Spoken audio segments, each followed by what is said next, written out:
Olá galera que acompanha o futebol goiano, que bom estar de volta aqui ao canal.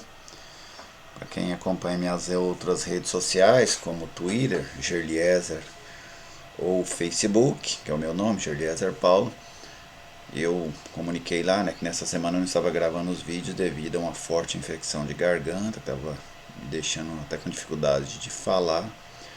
E aí por isso eu optei por não gravar devido à qualidade, que ficaria muito ruim. Essa semana eu nem sequer trabalhei lá na Rádio Bandeirantes também. Só hoje que eu vou voltar aí ao Esporte em Debate. E agradeço também as manifestações de muitos que me desejaram melhoras. E nesta sexta-feira vamos abordar este jogo do Atlético, jogo importante, 14ª rodada do Campeonato Brasileiro da Série B, Londrina e Atlético lá no Estádio do Café. O Dragão é o segundo colocado e o Londrina é o terceiro, né? Então duas equipes que estão dentro do G4, fazendo aí o principal confronto da Série B neste final de semana.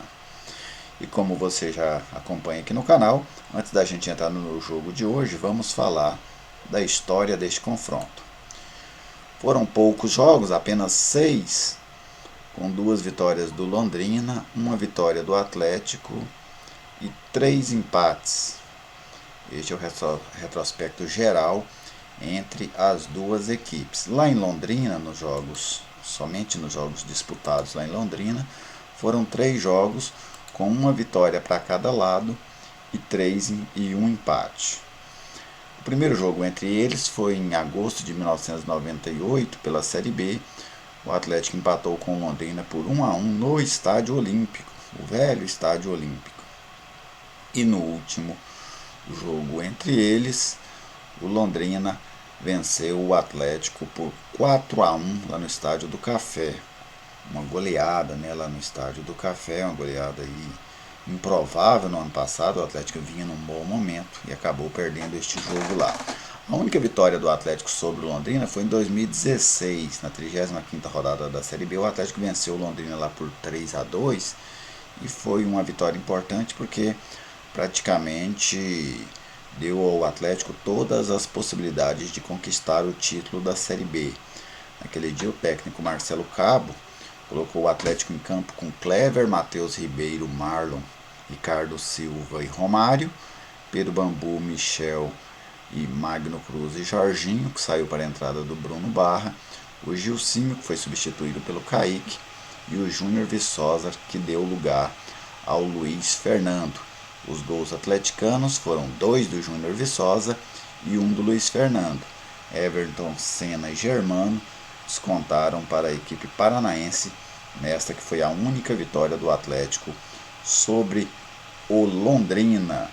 Então agora que você já ficamos por dentro daí da história deste confronto, vamos entrar para o jogo de hoje, né? O que é que está em jogo lá no Estádio do Café. Olha só, na tabela da Série B, o Atlético está com 24 pontos, o Londrina com 23. Então é um jogo que vale aí, vamos dizer assim, a segunda colocação. O Curitiba também está nessa briga, né, pela segunda colocação, mas só que o Curitiba já jogou nessa rodada, né, inclusive empatou fora com o Sport, os dois chegaram a 23. Então não tem como eles terminarem com a segunda colocação. Então Atlético e Londrina definem aí quem é que será o segundo colocado após o fim desta rodada. Quem ainda tem alguma possibilidade aqui é o Paraná Clube. Aliás, o Paraná Clube também já jogou.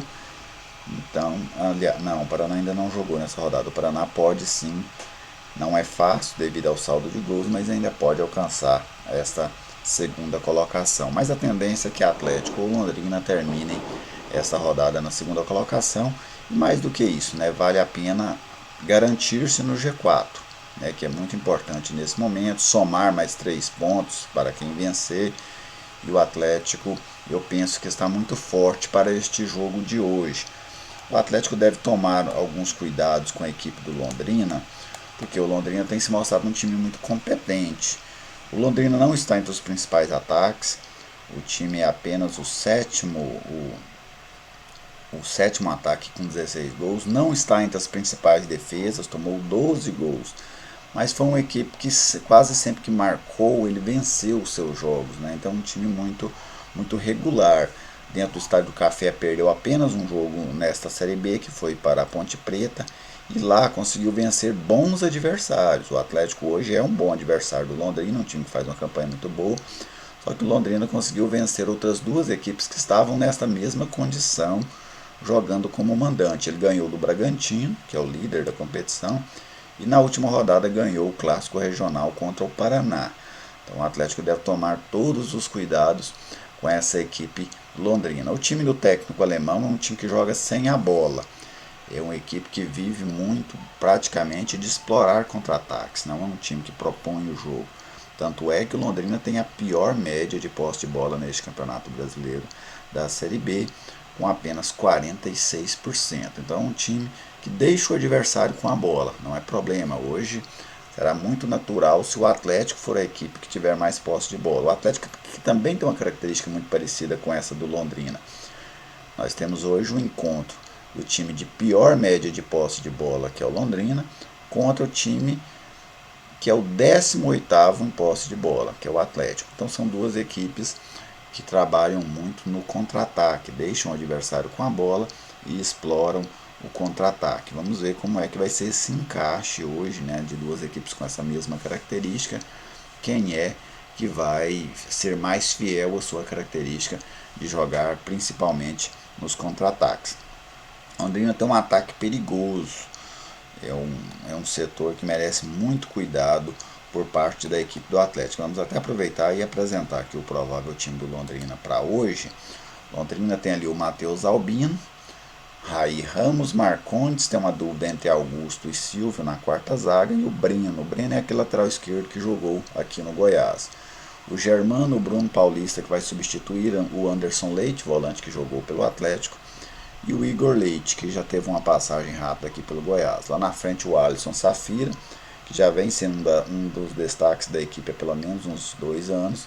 O Dagoberto, artilheiro da Série B do ano passado, jogador muito rodado, experiente. E o Anderson Oliveira, que é um jogador de lado também muito perigoso. Então esse trio ofensivo do Londrina é um trio que merece muita atenção por parte da defesa do Atlético. É um time, como eu disse, ele deve tentar explorar o contra-ataque e ele tem jogadores para fazer isso. Tem 2 jogadores rápidos e fortes pelos lados, e tem o Dagoberto, que tem um nível de precisão, já é um jogador veterano, mas que para o padrão da Série B, ele é um atacante que tem um nível de finalização de ótima média, né, acima da maioria dos atacantes dessa Série B do Campeonato Brasileiro. Agora vamos ao Atlético. A única dúvida no Atlético é na lateral direita, entre o Reginaldo Lopes e o Pedro Bambu. O Jonathan está contundido. O restante da equipe será o mesmo que vem atuando em quase todas as partidas aí depois da parada para a Copa do Mundo. Kozlinski, que também retorna ao gol hoje, né? O Gustavo, que jogou contra o Operário. E aí essa dúvida, Reginaldo Lopes, o Reginaldo ou o Pedro Bambu. E aí o restante do time, Lucas Rocha, Gilvan, Nicolas, meio campo André Castro, o Moacir e Mike, o trio ali de meio campo, né, o Mateuzinho, Jorginho, o Mike, o Pedro Raul mais na frente, o 2-3-5 do técnico Wagner Lopes. O atleta também vive um grande momento, né, fez um primeiro tempo muito ruim contra o Operário, mas o segundo tempo demonstrou um poder de reação muito grande, e isso faz parte de uma competição longa como essa da Série B. Não é sempre que você vai jogar bem, mas quando você não joga bem e ainda assim consegue depois se recuperar, você consegue depois ter força para ir ao ataque e reverter aquela situação, é algo muito importante. Então o Atlético hoje existe uma possibilidade do Moacir jogar na direita e o Pedro Bambu no meio campo, né, que seria uma outra variação, porque os 2 jogadores têm essa característica, são volantes e jogam também ali pelo lado direito. E aí tem essa questão do Reginaldo, né? O Reginaldo precisamos ver, porque se o Reginaldo não for utilizado nessa situação de hoje, eu não sei se vale a pena o Atlético mantê-lo no elenco. Porque o lateral direito titular está contundido, o Reginaldo é o lateral reserva. Se ele não tem condições, e aí o treinador ter que fazer uma improvisação ali, seja do Moacir ou do Pedro Bambu, eu penso que não vale a pena o Atlético ficar mantendo um jogador como este no elenco. Não acho que o Reginaldo seja nenhuma sumidade, mas acredito que é um jogador que pode substituir perfeitamente o Jonathan, como já fez em outros momentos desta temporada. Para o Atlético conseguir vencer esse jogo lá em Londrina, é fundamental que esse trio do 4-2-3-1, formado pelo Mateuzinho, Jorginho e Mike, funcione. Porque esse é o trio que dá mobilidade ao ataque do Atlético, é o trio que torna o ataque do Atlético muito perigoso. São jogadores que, quando o Atlético consegue roubar a bola ali no meio campo, e o Wagner Lopes sempre coloca a equipe dele muito em função disso, de roubar a bola ali naquela zona central de campo e sair rápido. Se o Atlético conseguir fazer isso, esses jogadores serão fundamentais. Eu não gostei da atuação da maioria deles contra a equipe do América, que foi a última partida fora de casa do Atlético. O Jorginho aqui ainda foi um pouco melhor, mas o Matheus e o Mike foram bem abaixo. O Pedro Raul também é um jogador que vem oscilando muito, né? Até que briga muito, tem muita vontade, mas de pouca produtividade. Então o Atlético, para ganhar o jogo, vai precisar muito, especialmente desse trio. E aí, de outro lado, o Atlético precisa que a sua defesa seja muito atenta, seja muito alerta em relação a esse ataque do Londrina, especialmente com a velocidade pelos homens de lado. O Atlético sofreu contra o Operário, o Atlético havia sofrido contra a equipe do América, mesmo o América não fazendo uma grande partida, mas deu muito trabalho para o Atlético naquele jogo. Então o Atlético precisa conseguir uma marcação, um encaixe de marcação melhor. Vai jogar com alguém diferente aí do lado direito, mas basicamente é o time que vem jogando durante quase toda, depois da parada da Copa América, quase sempre tem sido essa escalação padrão do Atlético. Então o time que está entrosado, é questão de encaixar. É um jogo difícil, a gente sabe, o Londrina vai em algum momento criar oportunidades, mas a efetividade do sistema defensivo do Atlético, assim como a atuação desses três jogadores de meio campo, é fundamental para este jogo de hoje. Beleza, gente? Depois da partida, eu faço aqui uma análise do que foi Londrina e Atlético. Vocês podem comentar aí no vídeo. Se você ainda não é inscrito no canal, se inscreva. Vamos debatendo aí as ideias do futebol goiano. Tranquilo? Um abraço para todos vocês e até a próxima.